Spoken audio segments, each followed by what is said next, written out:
Good morning, all of you. Today we will discuss next paragraph of the lesson, The Sound of Music.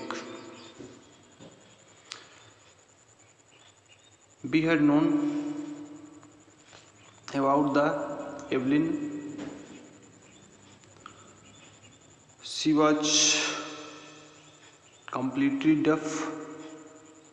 आप जानते हो कि Evelyn Glenny जो थी वो पूरी तरह से डेफ थी, बहरी थी। फिर भी उसने अपने 3 साल के कोर्स में अच्छे अवार्ड्स हासिल किए। उसके आगे हम नेक्स्ट पैराग्राफ में पढ़ते हैं। And for all this Evelyn would not accept any hint of heroic achievement.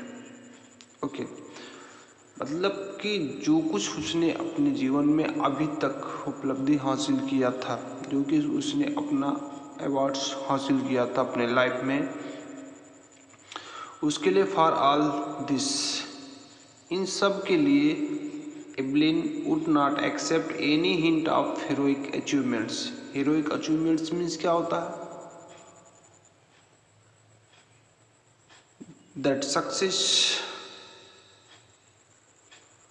a person who got in her life। Heroic means होता है नायकत्व जिसे बोल सकते हो। हीरोइक मीन्स होता है वीरांगना जिसे बोल सकते हो। अचीवमेंट्स मतलब होता है उपलब्धि।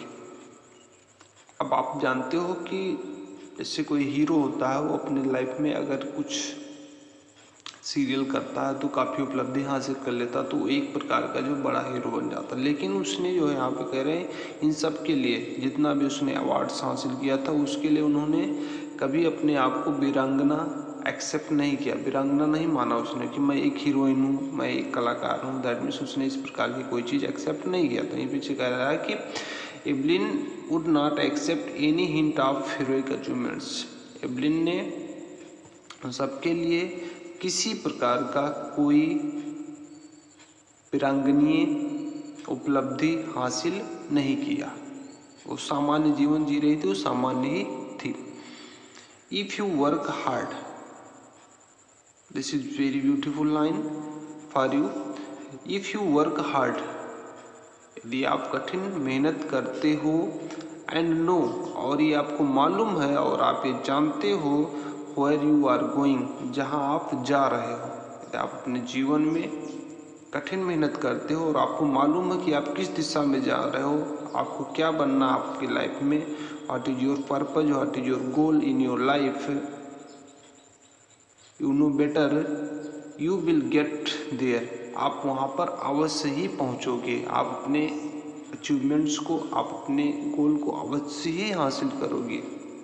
तो कह रहा है कि यदि आप अपने लाइफ में कठिन मेहनत करते हो और ये जानते हो आपको जहाँ पे जाना है, जिस उपलब्धि को आपको पाना है, अगर ये आपको मालूम है, तो यू शैल गेट देयर। आप वहाँ पे अवश्य ही पहुँचोगे जहाँ आप जाना चाहते हो, जिस चीज़ को आप अपने लाइफ में हासिल करना चाहते हो। अब एवलिन जो है, एवलिन ग्लेनी डेफ होने के बावजूद भी, बहरी होने के बावजूद भी, उसने संगीत को सीखने के लिए जो है जिद कर ली अपने लाइफ में, और उस संगीत को ही सीखकर अपने लाइफ को ऊपर ले जाना चाहती थी। अब किसी डेफ व्यक्ति के लिए, किसी बहरे व्यक्ति के लिए संगीत सीखना इतना आसान बात नहीं था। लेकिन इसके लिए भी कहा जाता है कि जितने अच्छे से हम लोग कोई चीज़ सुनकर समझ सकते थे, उससे कहीं ज़्यादा वो चीज़ों को महसूस करके, उस चीज़ों को देख करके अनुभूत करती थी, समझती थी। And she got right to the top, और वह ठीक ऊंचाई पर, ठीक चोटी पर पहुंच गई। मीन्स वो अपने लाइफ में ठीक से चोटी पर पहुंच गई। किसकी बात करें? एवलिन की। The world's most sought after multi percussionist with a mastery of some 1000 instruments and hectic international international schedules. साट मीन्स क्या होता है, सीख का सेकंड फॉर्म साट यहाँ पे ढूंढा गया। मल्टी प्रिकशनिस्ट मतलब होता है, प्रिकशनिस्ट मीन्स क्या होता है, ताल वादक जिससे बोल सकते हो, ढोल बजाने वाले, ए पर्सन हु प्ले ढोलक, है ना। मल्टी प्रिकशनिस्ट मतलब होता है कि विभिन्न प्रकार की कुशलता हासिल करने वाले लोग, यहाँ पे विभिन्न प्रकार के, मल्टी मतलब मेनी, ठीक है। मास्टरी मतलब यहाँ पे दक्षता जिसे बोल सकते हैं। इंस्ट्रूमेंट्स मीन्स आप जानते हो, यंत्र। हेक्टिक मीन्स होता है वेरी बिजी। इंटरनेशनल मतलब होता है अंतरराष्ट्रीय। शेड्यूल मतलब होता है प्रोग्राम। ओके, कह रहे उसने बहुत ही व्यस्ततम अंतरराष्ट्रीय प्रोग्राम और कुछ हजारों इंस्ट्रूमेंट के, कुछ हजारों वाद्य यंत्रों के दक्षता के साथ संसार के खोजे गए अधिकतर वाद्य यंत्रों में दक्षता प्राप्त करने वाले व्यक्तियों के बीच में वो ठीक से ऊंचाई पर पहुंच गई। दैट मीन्स का मतलब है कि she got success in her life among most popular percussionist who know better play instrument before her। वह अपने जीवन में काफी बड़े बड़े ताल या वाद्य यंत्रों को बजाने वाले के बीच में, उनके साथ, उनके बीच में उस ऊंचाई को उसने भी प्राप्त कर लिया। It is intriguing to watch Evelyn function so effortlessly without hearing. Intriguing means क्या होता है? इंट्रिगिंग मीन्स होता है इंटरेस्टिंग। इंट्रिगिंग मीन्स होता है इंटरेस्टिंग, रुचिकर। फंक्शन मीन्स आप जानते हो कार्यक्रम। एफर्टलेसली मतलब क्या होता है? एफर्टलेसली, बिना प्रयास के, विदाउट एनी ट्राइंग, बिना प्रयास के, बिना कोशिश के। Invariable, if a person do something without any trying and present himself और herself very surprising mood, you say wow. जब कोई व्यक्ति बिना कोशिश किए हुए किसी चीज़ को करता है और उस चीज़ को काफ़ी बाखूबी से कर लेता है तो आप जो है उसके लिए एक्सेप्ट करते हो। तो ये कह रहा है कि बिना सुने हुए, बिना प्रयास के फंक्शन में, कार्यक्रम में एवलिन को सुनना बहुत ही रुचिकर है।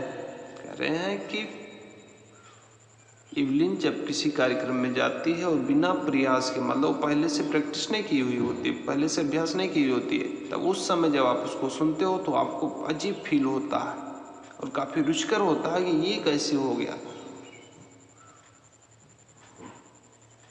कि ये सुन भी नहीं सकती उसके बाद भी इतना अच्छे से कर सकती है। तो यही कह रहे हैं कि बिना सुने हुए और बिना प्रयास के, इस प्रकार बिना प्रयास के किसी फंक्शन में एवलिन को सुनना काफ़ी रुचिकर है। कैसे अर्थ निकलेगा? इट है, इट का शाब्दिक अर्थ नहीं, यहाँ पे पीछे से बोलते हुए चलेगा और आराम से अर्थ निकलेगा। In our two hour discussion, हमारे 2 घंटे की बातचीत में, she never missed a word, उसने कोई भी वर्ड मिस नहीं किया।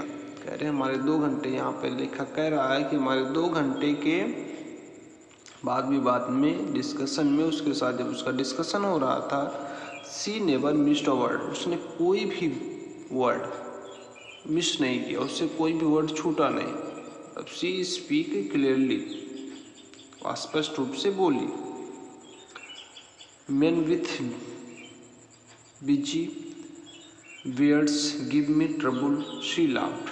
और वह बात कह के हंसी कि men with busy beards, beards means होता है दाढ़ी होता है, और busy beards मतलब होता है काफ़ी सघन दाढ़ी वाले, जिसे बोल सकते हो, ठीक है। कुछ व्यक्ति ऐसे होते हैं जो दाढ़ी वाड़ी खूब बड़ी बड़ी रखे हुए होते हैं। कह रहे ट्रबल मतलब होता परेशानी उत्पन्न करना, परेशानी देना, बाधा देना, इसे बोल सकते हो। Man with busy beards give me troubles, कह रहे हैं काफ़ी सघन दाढ़ी वाले व्यक्ति मुझे परेशानी देते हैं। सी लाभ, और उसने जो है मुस्कुराया, दैट मीन उसने हंसा कि जो काफ़ी सघन दाढ़ी वाले व्यक्ति होते हैं उनसे मुझे परेशानी होती। क्यों? क्योंकि उस चीज़ों को जब कोई व्यक्ति सामने से बोल रहा होता है तो उस चीज़ों को सुन नहीं सकते, लेकिन उनके चेहरे को, उनके ऊँटों को, उनके पूरे आँख को देख के वो हाव भाव समझती थी वो कहना क्या चाहता है। शी सा the face against the person and नोच व्हाट ही से, जो कुछ वो कहता था वो समझ जाती थी, है ना। It is not just watching the lips, कह रहे केवल लिप्स को देखना नहीं है, कह रहे केवल लिप्स को ही देखना नहीं है, it is the whole face, बल्कि पूरा चेहरा ही है। कह रहे केवल उसके ओंठों को देखना नहीं, उसके ओंठों को देखकर नहीं समझा सकता है, it is the whole face, और पूरा चेहरा भी है उसके साथ, स्पेशली द आइज, स्पेशली उसके आँखें। कह रहे हैं किसी व्यक्ति को समझना केवल उसके ओंठों को अगर आप सुन नहीं सकते हो तो किसी व्यक्ति को समझना केवल उसके लिप्स को देखना नहीं है, it is the whole face, क्या पूरा चेहरा ही है। कह रहे पूरा चेहरा है जिसको देख के आप जो है समझ सकते हो, किसी व्यक्ति को समझ सकते हो व्हाट ही वांट टू से, क्या वो कहना चाहता है। स्पेशली द आइज, मुख्य रूप से उसकी आंखें, उसकी आंखों के हाव भाव बता सकते हैं कि वो व्यक्ति कहना क्या चाहता है। She speaks flawlessly with a Scottish lilt, lilt मतलब क्या होता है? लिल्ट मीन्स होता है एक प्रकार का जो बे होता है, स्वर हो, जैसे किसी चीज़ के बोलने का जो तरीका होता है उसको बोलते हैं लिल्ट। ओके, लहजा जिसे बोल सकते हो आप। ओके, फ्लॉलेसली मतलब बिना गलती के, विदाउट फॉल्ट, बिना त्रुटि के, विदाउट मिस्टेक्स। सी स्पीक्स, और वह स्कॉटिश लहजे के साथ बिना किसी त्रुटि के, बिना किसी गलती के बोल सकती थी। अभी स्कॉटिश बोल सकती थी तो इंग्लिश उसको आता ही आता था, वो स्कॉटिश भी बोल सकती थी। She speaks flawlessly with a Scottish lilt, और वह स्कॉटिश, स्कॉटलैंड के रहने वाले स्कॉटिश बोलते हैं, लहजे में बिना त्रुटि के, बिना किसी गलती के बोल सकती थी। My speech is clear because I could hear till I was 11 she says. Evelyn कहती है वहाँ पे नरेटर को, वहाँ पे लेखक को बता रही है कि माई स्पीच, स्पीच मतलब यहाँ पे बोली की बात कर रहे हैं, लैंग्वेज की बात कर रहे हैं। मेरा स्पीच, मेरी स्पीच जो थी, मेरी जो लैंग्वेज है, इज क्लियर, स्पष्ट है, बिकॉज आई कुड हियर, क्योंकि मैं सुन सकती थी, टिल आई वॉज 11, जब तक मैं 11 वर्ष की थी। कह रहे जब तक वो 11 वर्ष की थी तो स्पष्ट रूप से कोई चीज़ सुन सकती थी, इसीलिए वो स्पष्ट रूप से कोई चीज़ बोल सकती है। मतलब अगर वो 11 वर्ष तक कोई व्यक्ति है, कोई चीज़ सुनता है तो उसको समझ में आता है कि ये बोल क्या रहा है। जब शुरू में ही आप जो कोई लैंग्वेज ना सुनो, जैसे एक बच्चा होता है, ठीक है, उसको नहीं समझ में आता है क्या बोला जा रहा है क्या, लेकिन धीरे धीरे जैसे बड़ा होता है लैंग्वेज समझ में आता है। जब उसके पास वर्ड्स हो जाते हैं तो 11 वर्ष की अवस्था में कोई व्यक्ति जो है टैलेंटेड व्यक्ति होता है तो काफ़ी चीज़ें सीख लेता है। कोई बच्चा होता है तो वो कह रहे कि मेरी स्पीच जो है, मेरी लैंग्वेज स्पष्ट है, क्योंकि वो 11 वर्ष तक स्पष्ट रूप से सुन सकती थी। उसके 11 वर्ष के बाद पूरी तरह से वो डेफ हुई, बहरी हुई। But that does not explain how she manage to learn French and master basic Japanese. Master basic जापानी मतलब क्या होता है? मास्टर बेसिक जापानी मतलब प्राथमिक जापानी लैंग्वेज, मतलब वहाँ पे मदर टंग जो जापान के होते हैं मैनेज मतलब व्यवस्थित करना, मैनेज करना। बट लेकिन दैट डज नॉट एक्सप्लेन, लेकिन इस बात को जो है एक्सप्लेन नहीं कर सकता था। राइटर इस बात से जो है इसको एक्सप्लेन नहीं कर सकता, इसको नहीं बता सकता था how she manage to learn French and master basic Japanese, कि कैसे उसने जापानी, प्राथमिक जापानी और फ्रेंच सीखने में मैनेज किया। या उसको ऐसे बोल सकते हो कि वो नहीं बता सकता था कि कैसे वह बेसिक जापानी लैंग्वेज और फ्रेंच सीखी। वो नहीं बता सकता था कि जब वो सुन नहीं सकते थे तो कैसे फ्रेंच को और जापान लैंग्वेज को उसने सीखा, जापानी लैंग्वेज को उसने सीखा।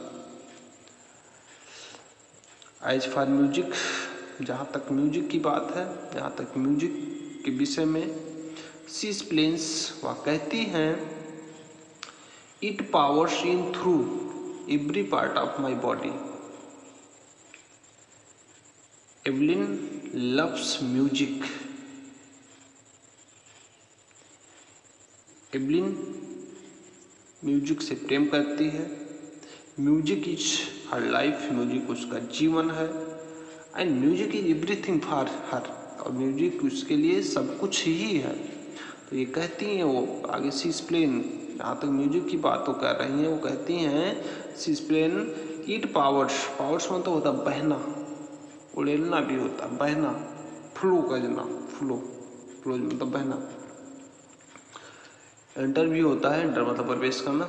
It powers in through every part of my body, यह मेरे शरीर के प्रत्येक भाग में बहता है। कह रहे संगीत जो है मेरे शरीर के प्रत्येक भाग में बहता, मतलब हर अंग से वो संगीत को रिप्रेजेंट कर सकती है। It tingles in the skin, my cheek bones and even in my hair. कह रहे टिंगल्स मीन्स क्या होता है, मोशन करना, गत करना, जिसे बोल सकते हैं झनझनाना भी होता है। जब म्यूजिक बजता तो आपका हाथ पैर हिलने लगता है, उसी को बोल सकते हैं, मूवमेंट की बात कर रहे हैं।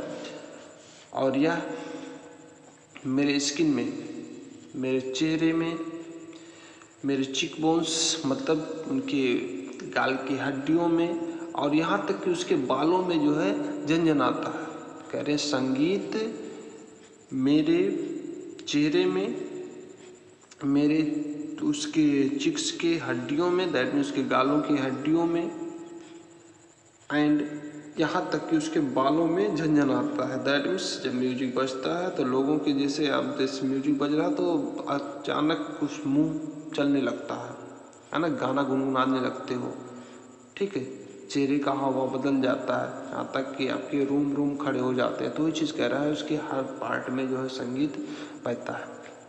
When she plays the xylophone, जब वह जाइलोफोन बजाती है, xylophone this type of instruments, she can sense the sound passing of the stick into her finger tips. Okay. वो कह रहे हैं जब वो जाइलोफोन बजाती हैं, C play xylophone very sweet, तो वो कैसे जाइलोफोन को किस धुन में बजाना उनको कैसे पता चलता है। जाइलोफोन यहाँ पे स्टिक्स की बात करें, छड़ी की बात करें, इसका मतलब वो जाइलोफोन जो है स्टिक्स से बजाया जाता था। कह रहे हैं कि जब वह जाइलोफोन बजाती हैं, सी कैन सेंस, सेंस मतलब अनुभूत करना, वह अपने फिंगर टिप्स में, अपने उसके जो फिंगर उंगली के जो टिप्स होते हैं उसमें स्टिक्स के ऊपर आते हुए धुन को अनुभूत कर सकती हैं। कह रहे जब वो जाइलोफोन बजाती हैं तो अपने फिंगर्स के माध्यम से स्टिक्स पर आती हुई, उस पर गुजरने वाली साउंड को महसूस कर सकते हैं, अनुभूत कर सकती हैं। मतलब जब आप जो कोई चीज़ बजाओ तो वहाँ से एक आवाज़ होती है, उसके माध्यम से उसके हाथों में प्रवेश करता है, तो उससे वो गेस लगा देते हैं कि आगे की धुन क्या उनको निकालना है। By leaning against the drums.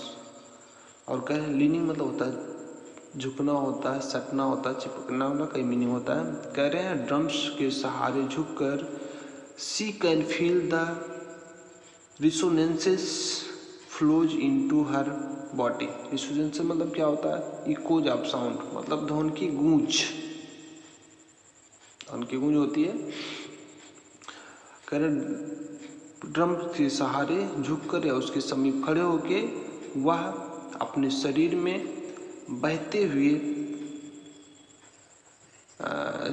ध्वनि के गूंज को महसूस कर सकती थी। दैट मीन्स उसके बगल में वो खड़े होकर उसके ध्वनि को जब वो बजता था तो दैट मीन्स कभी आप कहीं खड़े होते हैं, डीजे बजता है तो नीचे आपके कंपन होता है, ठीक है, तो उस कंपन को महसूस करने के लिए बगल में वो खड़े होते थे, ड्रम बजाए जाते थे, उसको महसूस कर सकती थी। On A wooden platform she removes her shoes so that the vibration pass through her bare feet and up her legs. Okay, moves मतलब होता है निकाल देना, है ना। प्लेटफॉर्म, प्लेटफॉर्म की बात कर रहे हैं, उससे वुडन मतलब लकड़ी का, प्लेटफॉर्म मतलब जिस पर चबूतरा जिसे बोल सकते हो, है ना। क्या ऑन ए वुडन प्लेटफॉर्म, और लकड़ी के चबूतरे पर, you know very well, on a nautanki plays, आना तखत, है ना, वुडन पटल।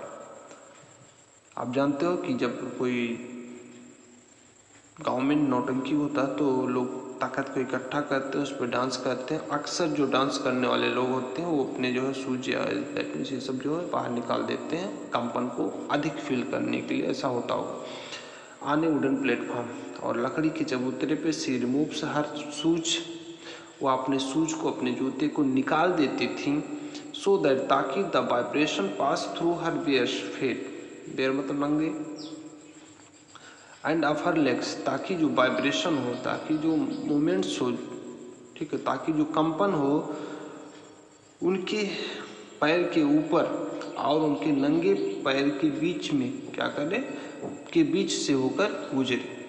कह रहे हैं ताकि वो वाइब्रेशन उनके पैर के ऊपर और उनके नंगे पैर के माध्यम से होकर गुजरे, तब उनको एहसास हो जाएगा कि किस धुन का बज रहा, वो डांस भी कर सकते हैं और म्यूजिक को आराम से कर सकते थे।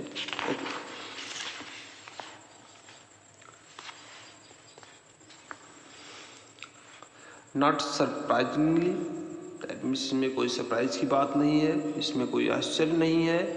इवनली डिलाइट्स हर ऑडियंस की, एवलिन डिलाइट्स मतलब होता है हैप्पी करना, जॉय देना, आनंद देना। हर ऑडियंस अपने श्रोता को प्रसन्न करती हैं। In 1991 she was presented with the Royal Philharmonic Society's prestigious soloist of the year awards. एक प्रकार का अवार्ड्स होता है जो संगीत में दिया जाता है। प्रेजेंटेड विथ मतलब उनको उपहार देना जिसे बोल सकते हैं, गिफ्ट दिया जाना जिसे बोल सकते हैं, अवार्ड्स प्रदान करना। ओके, कह रहे हैं इसमें सरप्राइज की बात नहीं है कि एवलिन अपने ऑडियंस को डिलाइट करती थी, उनको प्रसन्नता देती थी, आनंदित करती थी, और 1991 में उन्हें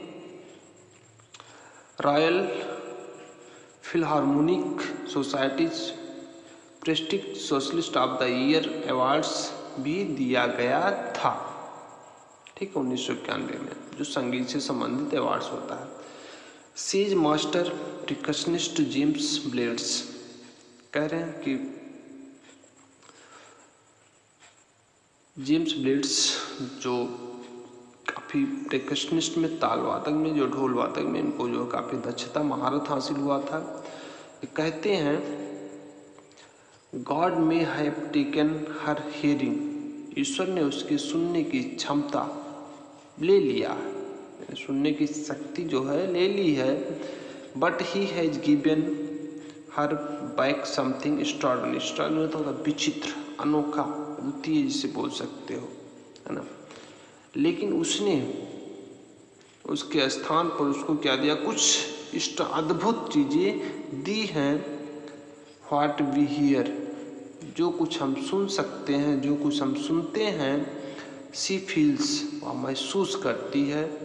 फार more deeply than any of, हम में से किसी से अधिक गहराई से, कह रहे हम में से किसी से अधिक गहराई से जिस चीज़ को हम सुनते हैं वो क्या कर सकती है, महसूस करती है। ऐसा उसके मास्टर्स जो जेम्स ब्लेड्स थे, जो प्रिकशनिस्ट थे, जो ताल वादक थे, जो ढोल वादक थे, ऐसा वो उसके बारे में कहते हैं।